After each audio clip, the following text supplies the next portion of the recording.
नमस्कार friend, topic है discussion के लिए हमारे पास definition of term human rights. जो ह्यूमन राइट्स एक टर्म है उसकी डेफिनेशन क्या है या उसकी परिभाषा क्या है।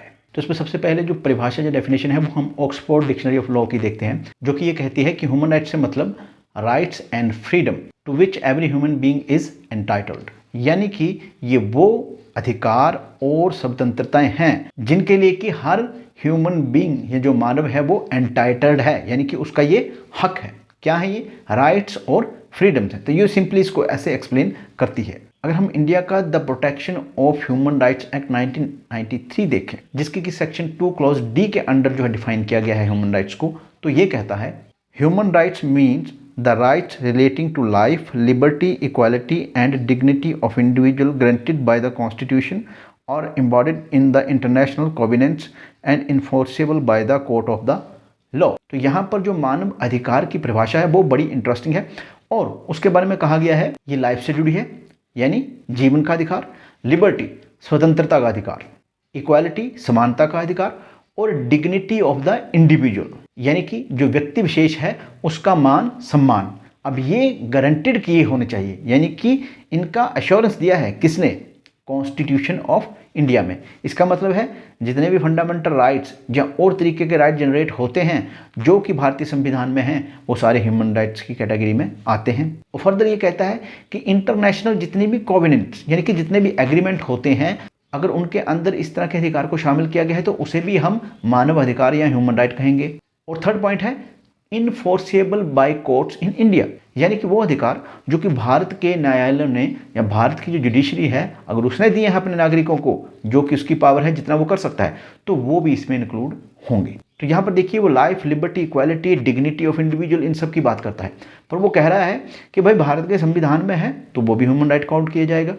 अगर वो इंटरनेशनल कोवेनेंट या एग्रीमेंट्स जो होते हैं उनमें है तो उसको भी शामिल किया जाएगा। अगर वो जुडिशरी डिक्लेयर करती है इस तरह का कोई राइट तो उसको भी हम ह्यूमन राइट्स की कैटेगरी में शामिल कर सकते हैं। तो यहाँ कहने का मतलब ये है कि ये जो एक्ट है इसने बहुत व्यापकता से, यानी बहुत वाइडली जो है ह्यूमन राइट को कवर करने की कोशिश की है, यानी कि एक ह्यूमन बीइंग की लाइफ, यानी कि उसका जीवन, लिबर्टी उसकी स्वतंत्रता, इक्वालिटी, डिग्निटी, इन सब चीज़ों से लेकर आपके जो अधिकार हैं वो संविधान में हो सकते हैं, वो इंटरनेशनली अनाउंस हो सकते हैं, वो इंडिया के कोर्ट के द्वारा भी अनाउंस हो सकते हैं। और अगर ऐसा होता है तो वो सारे जो हैं वो मानव अधिकार या ह्यूमन राइट्स की कैटेगरी में आएंगे। Public union for civil liberty का एक केस था जिसमें कि कोर्ट ने यही, यानी कि the protection of human right act 1993 जो इंडिया का है, यही डेफिनेशन जो थी वहाँ कहा कि भाई यही ह्यूमन राइट होते हैं।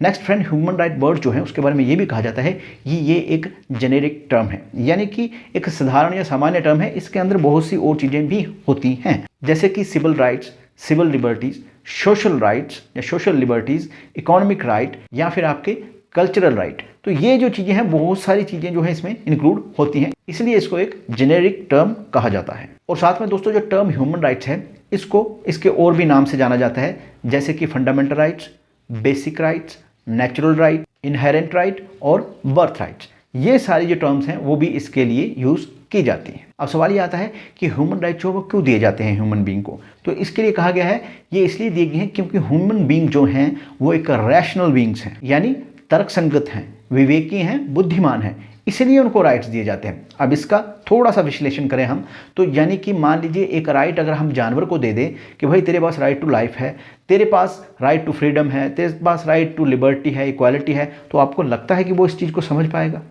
या दूसरे जो उसको वायलेट करेंगे वो समझ पाएंगे कि हम इसका राइट जो वायलेट कर रहे हैं? आप उनसे ये एक्सपेक्टेशन नहीं रख सकते कि वो इन सब चीज़ों को समझेंगे, ठीक है। तो ह्यूमन बीइंग ने अपने आप को कहता है इसलिए दिए हैं ये राइट क्योंकि वो रैशनल है, वो बुद्धिमान है, वो समझ रहा है कि अगर मुझे ये राइट दिए हैं तो मुझे इनको एंजॉय करना है। और दूसरा जो वायलेट करने वाला है वो भी जनरली वायलेट नहीं करेगा, क्यों? क्योंकि वो समझेगा कि भाई इसका राइट है तो वो मुझ पर एक्शन भी हो सकता है अगर मैं वायलेट कर रहा हूँ। तो यहाँ पर देने वाला भी समझ रहा है कि राइट दिए गए हैं, जिसको दिए गए हैं वो भी समझ रहा है कि ये राइट क्या है, इसकी वैल्यू क्या है, अगर कोई वायलेट करता है तो मुझे क्या करना है। यानी कि वो अपनी बुद्धिमत्ता या अपना जो एक रैशनैलिटी है उसको यूज़ करता है। और अगर आप ये राइट किसी ऐसे जीव को दे देते हैं या किसी जानवर को दे देते हैं जिसमें रैशनैलिटी तो है नहीं कि क्या फ्रीडम है, क्या इक्वलिटी है, क्या लिबर्टी है, तो वो जो है उसके लिए वो यूजलेस हो जाता है।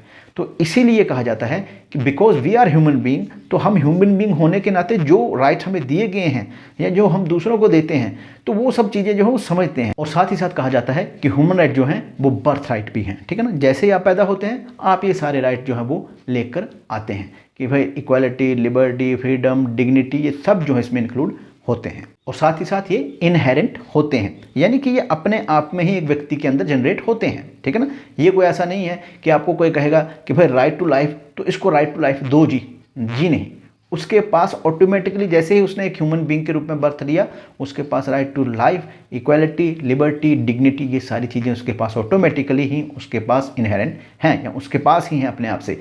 आप किसी को ये नहीं कह सकते कि भाई मैं तेरे को राइट टू लाइफ दूंगा। और ये जो सब हैं ये सभी को मिलते हैं, चाहे आपका धर्म कोई हो, चाहे आप क्रीड या संप्रदाय कोई हो, चाहे आपकी कास्ट या जाति कोई हो, और चाहे आपका लिंग, सेक्स यानी कि मेल फीमेल क्या है उससे भी फर्क नहीं पड़ता, आपकी नेशनैलिटी क्या है उससे भी कोई फर्क नहीं पड़ता है। और ये जितने भी राइट हैं वो आपकी फिजिकल, वो आपकी सोशल, वो आपकी मॉरल, रिलीजियस डेवलपमेंट के लिए बहुत ज़्यादा जरूरी हैं। अगर ये राइट नहीं हो तो आप जितनी भी क्वालिटी हैं उनको इन्हांस नहीं कर पाओगे, जो इनको एंजॉय नहीं कर पाओगे। और साथ ही साथ जितने भी ह्यूमन राइट्स हैं ये सारे आपको कॉन्स्टिट्यूशन ऑफ इंडिया में मिल जाते हैं, ताकि हम इनकी वैल्यू को समझें और इनको हल्के में ना लें। और साथ ही साथ इनको प्रोटेक्शन भी हम जानते हैं कई तरह की दी गई हैं, और अभी तो इनको इंटरनेशनल रिकॉग्निशन भी मिल चुकी है, जैसे कि आप जानते हैं UDHR, universal declaration of human rights, और कई तरह की कोवेनेंट कन्वेंशन जो है, चाहे वो वुमेन्स पे हों, चाहे वो चिल्ड्रन पे हों, चाहे वो डिसेबल पे हों, तरह तरह की बहुत सी कन्वेंशन जो हैं वो उन ग्रुप्स को दी गई हैं जो कि वीक कर माने जाते हैं। तो यानी कहा जाए तो कुल मिला के इंटरनेशनली और नेशनली दोनों ही तरीक़ों से जो कंसेप्ट है ह्यूमन राइट का उसको कवर करने की कोशिश की गई है। ह्यूमन राइट्स के बारे में एक बात और कही जाती है कि भाई जो मानवाधिकार हैं ये एक इंसान की डिग्निटी से जुड़े हुए हैं, यानी कि उसका मान, सम्मान, गरिमा जो है उससे जुड़े हुए हैं। और अगर उसकी ये डिग्निटी को सम्मान मिलता है तो क्या चीज़ एस्टेब्लिश होती है? Freedom, justice, peace. और अगर इनको ह्यूमिलेट या वायलेट किया जाता है यानी कि इन ह्यूमन राइट्स को, तो क्या होगा? तो डिग्निटी नहीं रहेगी, यानी कि अपना जो मान सम्मान है व्यक्ति का उसको ठेस पहुंचती है। और जब उसको ठेस पहुंचेगी तो डेफिनेटली है फिर पीस जैसी कोई चीज़ या फ्रीडम जैसी कोई चीज़ या इस तरह की कोई भी चीज़ नहीं रहेगी। अब इसको ब्रीफली समझने की कोशिश करते हैं। जैसे कि अगर आप किसी को इक्वालिटी देते हैं तो उसको भी लगता है कि भाई मुझे भी इसके बराबर ट्रीट किया जा रहा है, मेरी भी उतनी इज्जत है जितनी इस आदमी की इज्जत या इसका मान सम्मान है। पर अगर उनको ट्रीट इक्वली नहीं किया जाएगा तो जिसको नीचा दिखाया जा रहा है वो क्या समझेगा कि भाई मेरा जो ह्यूमन राइट्स है या मेरी जो डिग्निटी है, इनडायरेक्टली जो डिग्निटी पे ही आती है बात कि भाई मुझे इन्होंने बराबर ट्रीट नहीं किया, इसलिए मेरा मान सम्मान जब मेरी गरिमा ये है ये नहीं थमते हैं। तो फिर क्या होगा? फिर आप ऐसी सोसाइटी में किसी तरह की कोई पीस या किसी तरह की कोई एक उम्मीद नहीं कर सकते हैं कि वहाँ से कुछ फ्रूटफुल या वो एक बहुत प्रोडक्टिव इन्वायरमेंट होगा। तो ये सब चीज़ें जो है वहाँ पर होना फिर कम हो जाती हैं। और साथ ही साथ ह्यूमन राइट के बारे में ये भी कहा जाता है कि ह्यूमन राइट जो है वो फिजिकल यानी कि आपकी शारीरिक और साइकिक यानी कि आपकी मानसिक जो है वो ज़रूरत होती है। अब ये कैसे? जैसे कि राइट टू लाइफ है या right to preserve your body है, तो बॉडी लाइफ क्या है? फिजिकल है। और जब हम बात करते हैं राइट टू एंजॉयमेंट, है ना, किसी तरह का भी कोई एंजॉयमेंट करना या उसमें अपना अधिकार रखना, तो वो क्या हो जाता है? वो आपकी एक मानसिक संतुष्टि के लिए। नेक्स्ट वो कह रहा है कि रिकॉग्निशन ऑफ ह्यूमन राइट जो है ना वो एक ऑर्गेनाइज्ड सोसाइटी में ही पॉसिबल होती है, यानी कि एक स्टेट या एक राज्य जिसमें कि सिविल ऑर्डर जो है एग्जिस्ट करता है, यानी कि एक सिस्टम है चीज़ों को करने का, तो उसी में ही ये पॉसिबल हो सकते हैं। और अगर इसके उल्ट एक एनर्की यानी कि अराजकता या अव्यवस्था हो एक समाज में या एक देश में या एक राज्य में, तो वहाँ पर क्या होगा? वहाँ पर भी आपको ह्यूमन राइट का कंसेप्ट नहीं मिलेगा, क्योंकि जहाँ पर व्यवस्था होगी वहाँ पर आपके राइट्स होंगे, वहाँ पर संविधान होगा, उसमें जो है आपके जो राइट्स या आपके अधिकार होंगे उसमें मैकेनिज्म दिया गया होगा कि भाई आप इस तरह से इनको इन्फोर्स कर सकते हैं या लागू करवा सकते हैं कोर्ट में जाकर, और कोर्ट आपको ये रिलीफ देगा। यानी कि वो पूरी व्यवस्था होगी जहाँ पर आपके राइट को डिफाइन किया गया होगा, और वहाँ तक व्यवस्था होगी कि अगर इसको कोई वायलेट करता है तो आपको क्या क्या रेमेडी तर्कसंगत या जो एक रीजनेबल रेमेडीज आपको दी जा सकती हैं वो आपको दी जाएंगी। तो वो कह रहा है कि एक इस तरह का ऑर्डर हो तो वहीं पॉसिबल है आपके ह्यूमन राइट। और अगर एनर्की हो यानी कि जहाँ पर अव्यवस्था है, यहाँ पर कोई सिस्टम नहीं है, तो वहाँ पर तो कोई कुछ नहीं कह सकता है। जहाँ हो सकता है कि कहीं डिफाइन किया गया हो पर वहाँ पर इन्फोर्समेंट का मैकेनिज्म ही ना हो। तो यहाँ पर उसका कहने का मतलब ये है कि ह्यूमन राइट अगर एग्जिस्टेंस कर सकते हैं तो वहीं पर जहाँ पर एक ऑर्डर हो, एक व्यवस्था हो, वहीं पर उनका जो पूरा अवदोहन जो है वो कर सकते हैं। धन्यवाद।